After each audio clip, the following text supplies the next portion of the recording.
Do you know what I find fucking mental? Nobody really actually knows what they want to achieve in life. I'm not even joking you. See, whether I talk to a client, whether I talk to a friend, a family member, God, for a long time myself, nobody really knows what they want to achieve. And something that I've learned a lot over the last 12 months, and something that I learned a lot from the book Atomic Habits, give it a read, is that people are so caught up in what they want to achieve that they forget about who they actually want to become. Okay, so let me give you a bit of context. Say if somebody comes to me and they are 8 kilograms, okay, and this lady is like, I want to get to 70 kilograms, I want to lose 10 kilograms. I'm like, no, you don't. And they go, what are you talking about? I'll go, you don't actually want to get to 70 kilograms. You just want to actually become the version of yourself who can live the lifestyle and perform the actions needed to become somebody who can lose 10 kilograms. You want to become that person. You don't actually want to achieve that thing. That is not your only goal. And that's what people don't get. There are so many layers to goals and what you want to achieve. People just think about that top layer. The top layer is, I want to get a bit into running, I want to lose a little bit of weight, I want to get a bit healthier, I want to be better with food. It's number one, it's fucking boring. I mean, like, this is YouTube, it's going to be raw, there's not going to be edits, I'm going to be really honest. It's boring, it's not inspiring, it's not exciting, it's not scary, it's not going to be something that drags you out of bed in the morning to go for the workout, the walk, the run, the meal prep that you know you need to, but you can't be bothered doing, okay? And something that you need to understand is the process is what you actually need to fall in love with, because people are so bothered and so scared about that. I want to get there, I want to get there. They forget about what they actually achieve on the way. Because see, if you lose 12 kilograms, that is a fucking incredible thing. And along that journey, you're going to have achieved a lot of things. But so many people hyper focused on the number, the thing, the goal that they can pin on a wall, that they forget about the version of themselves that they become in the journey.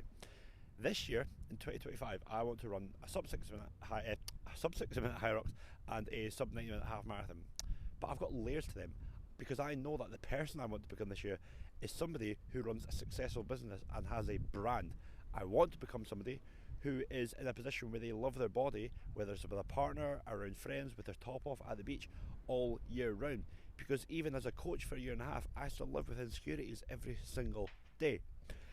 I just want you to take away from this video that, when you sit and you look at your goals, okay, if your goal is something that you know somebody else that you know has got, then it's not a goal, because it's just the same as everybody else.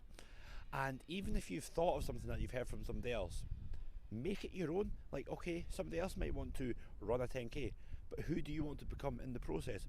Because that's what you don't get. You don't want to run a 10k, you want to become a runner. You don't want to get a six pack, you want to be somebody who's got a really good relationship and happy with their physique. You don't want to become somebody who gets a little bit better with food. You want to become somebody who's got a fucking nailed on nutritional relationship and loves their food and can eat what they want when they want and live a healthy lifestyle 24/7.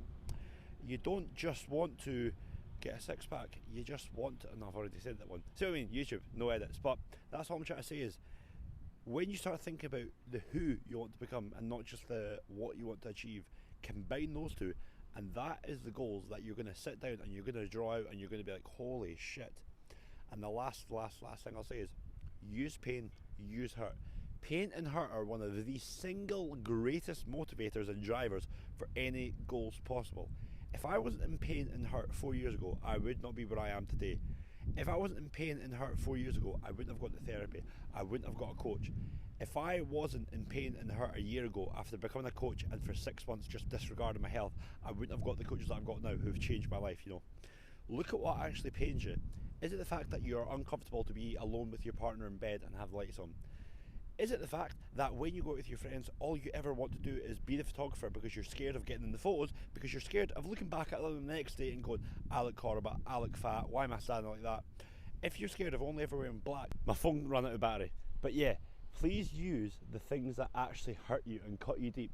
You don't need to tell people those pains, but tell yourself them, remind yourself of them, note them down, stick them on a wall.